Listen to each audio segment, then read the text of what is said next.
Hey everyone.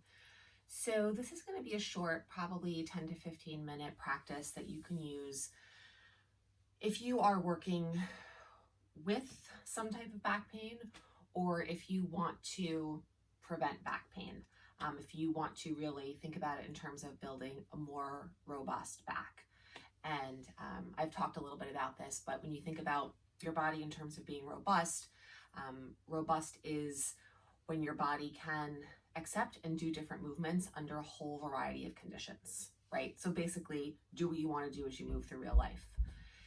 So go ahead and come lay down onto your back. You're going to need a chair, or you can use your sofa or your bed, and some type of a sliding thing. I have an actual slider. You could use a washcloth on a hardwood floor. You can use a paper plate on carpet.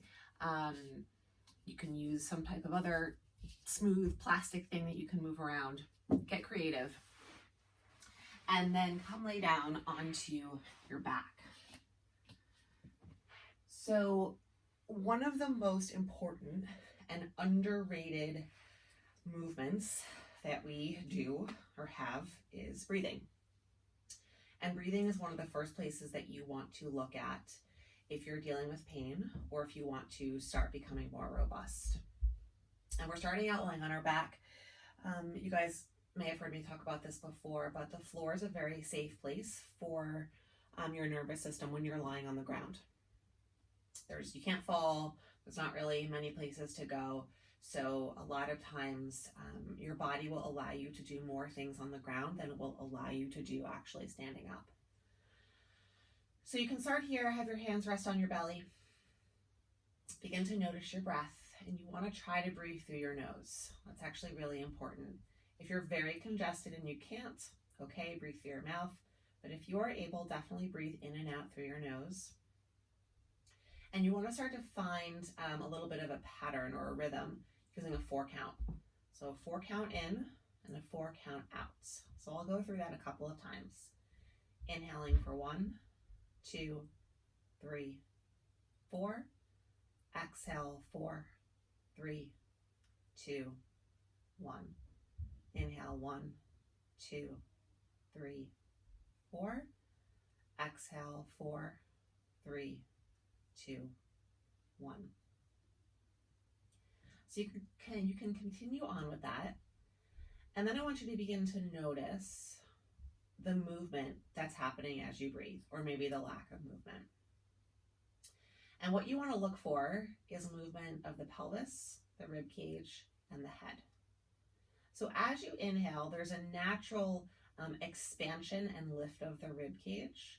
And when you exhale, there's a drawing in and down of the rib cage. So you can even bring your hands onto your front ribs to sort of feel that. So breathing in, feel the rib cage expand and lift up. Breathing out, feel the rib cage contract and move down and in. And then see if you can start to notice or add on to that some movement of the pelvis. As you inhale, the pelvis is going to tip forward to the low back arches. As you exhale, the pelvis will roll back, low back begins to flatten. So start to work with this coordination of the rib cage and the pelvis as you inhale and exhale. And as you're doing this, you may start to notice that your head is moving. And if you notice that, great. And if you don't, you can start to consciously add it to begin to coordinate this pattern. So the head movement that works with the pelvis and the rib cage goes like this. As you inhale, the chin will drop down. It's like a nodding action of the chin towards the chest. And as you exhale, the head will roll back, chin lifts up towards the ceiling. Inhaling, rib cage lifts, pelvis tilts, chin drops.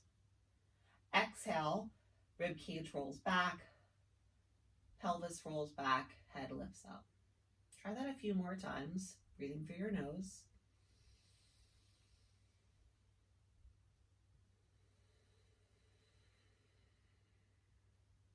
One more time.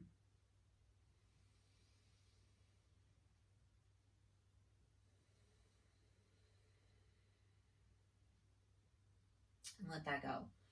You can do a practice just with that. You could shut this video off and just work with this, start to build up some frequency and consistency, and that would be wonderful. But continuing on, let's work a little bit more with the pelvis using an arch and flatten. And the arch and flatten is in reference to your low back. So when you arch, you're lifting your low back away from the floor and then release back to neutral. Then flatten the low back into the floor and release to neutral. Arch and release. Flatten and release. Continue with this pattern, breathing through your nose. And notice I'm not moving from one to the other. I'm allowing everything to relax and settle in sort of my natural resting position before I go to the next movement. And that's important so that you can start to just sense where you're neutral, where your natural resting place is. A couple more times with this. And you might notice some rib cage and neck movement going along with this. That's great. Just let it happen. But we're focusing a little bit more on directing movement through the low back, through the pelvis. Okay. So from here, let's start to add a little bit of load. This is where you're going to need your chair. I'm going to scoot over, and you're going to elevate your heels onto the chair. And you want to be in like a 90-90 position. So knees are at 90, hips are at 90, heels are on the chair. So if you think of a scale of 1 to 10, 1 being like lying on the couch watching Netflix all day, 10 being like running a marathon or doing a CrossFit competition, we're going to be working between an effort level of a 1 and a 4. So fairly low level. And the reason we're doing that is because that's the effort level that we need as we move about through our day-to-day lives. We don't need to be walking through the world at an effort level of a 7, 8, 9, 10. But a lot of us do unconsciously, and that definitely plays into how we're feeling, into pain, into lots of things. So we need to start to re-educate our body how to move with less work and less effort. So here's what we're going to do. Heels are on the chair. You're going to start to press the heels down with an effort level of a 1, so super light. And then you're going to slowly ramp up to a 2, to a 3, to a 4. And you're going to hold at a 4. You're going to continue to breathe through your nose. If you can maintain that 4 count in and 4 count out, even better. If you can also maintain a little bit of that flattening of the low back into the floor that we just worked, also great. And you're going to hold here for a good amount of time, for like 60 seconds. And notice if you can maintain that effort level of a 4. Do you start to dig down more because it's almost easier to work harder than it is to work easier, so to speak? Or do you let go entirely? Can you maintain the nasal breathing, the nose breathing, with that even count throughout?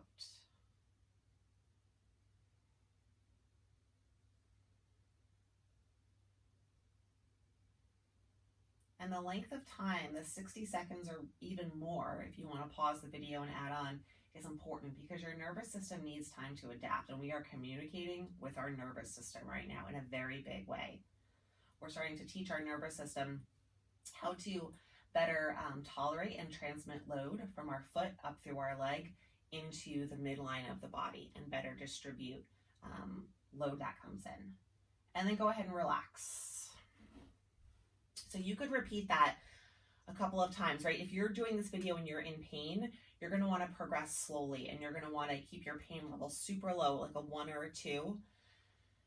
And so not everything in this video might be appropriate. If you don't have pain, all of this stuff is equally as good. It'll help you to become more robust and move more efficiently and with more ease. So it's great for everyone, which is why I love it.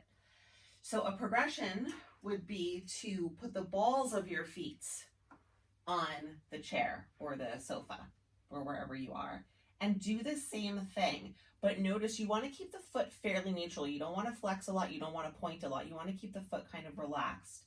You're pressing through the whole ball of the foot, breathing through the nose. Low back is gently pressed into the floor.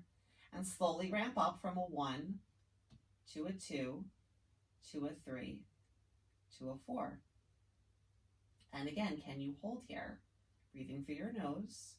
Low back stays in contact with the floor at an effort level of a 4 for an extended period of time.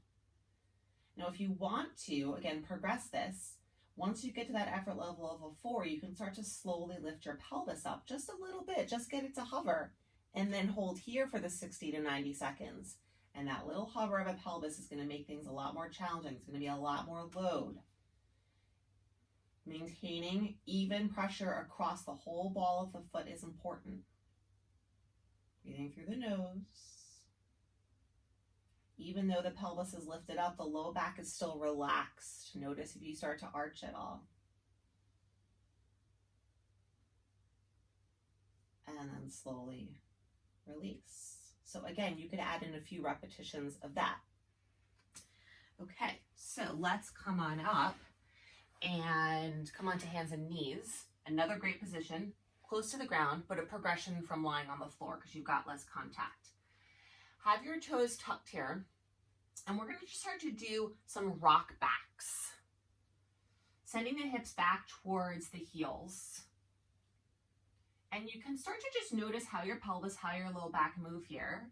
And also maybe start to realize that this is like a squat position on hands and knees, right? So we start to get the nervous system a little more familiar with a squat, which is a very important position. And you could even do a little bit of a diagonal. You could bring your hips towards the right heel.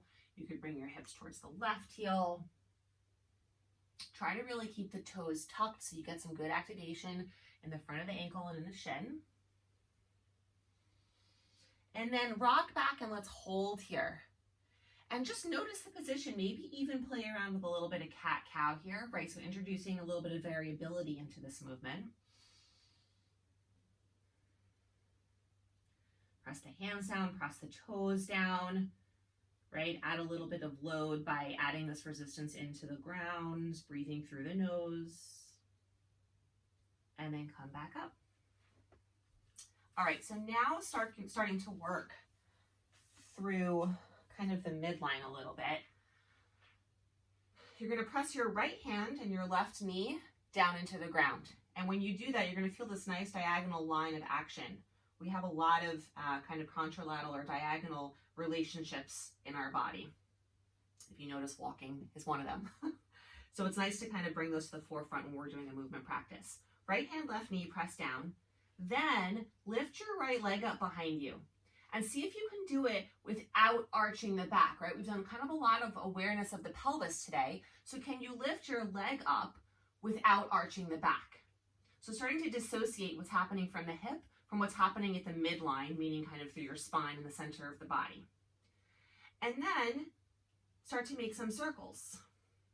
Maintaining that really good pressing away connection of your right hand and your left knee. And as you're circling, can you circle without the pelvis arching and flattening, or the low back arching and flattening?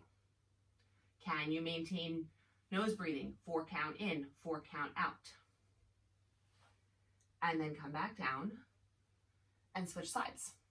So now you're going to press through the left hand and the right knee.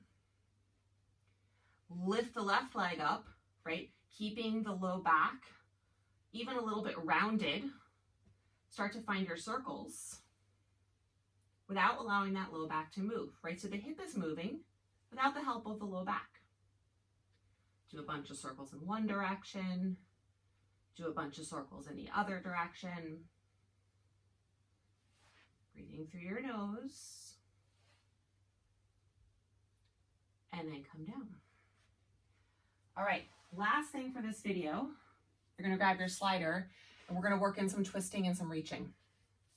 So put one hand on your slider and start to reach it out in all directions. You could even use a clock visual, which I use a lot in my teaching.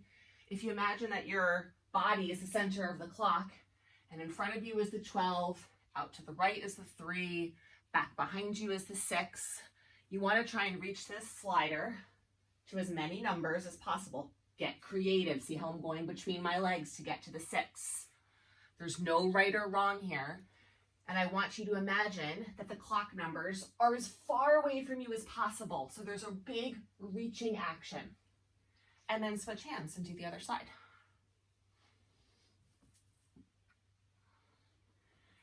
And your body will just move accordingly, right? If you think about reaching to these different numbers, you don't have to think about twisting or what to do with your shoulder or what to do with your spine. Your body will just respond. And again, doing this down on the ground without a lot of load starts to get your body familiar and more comfortable. So when you're out doing yard work and you're gardening and you're reaching over to grab that weed or to pick up that bag of mulch, right? You've got some experience in these positions, and then slowly over time, you would add more load to them. All right.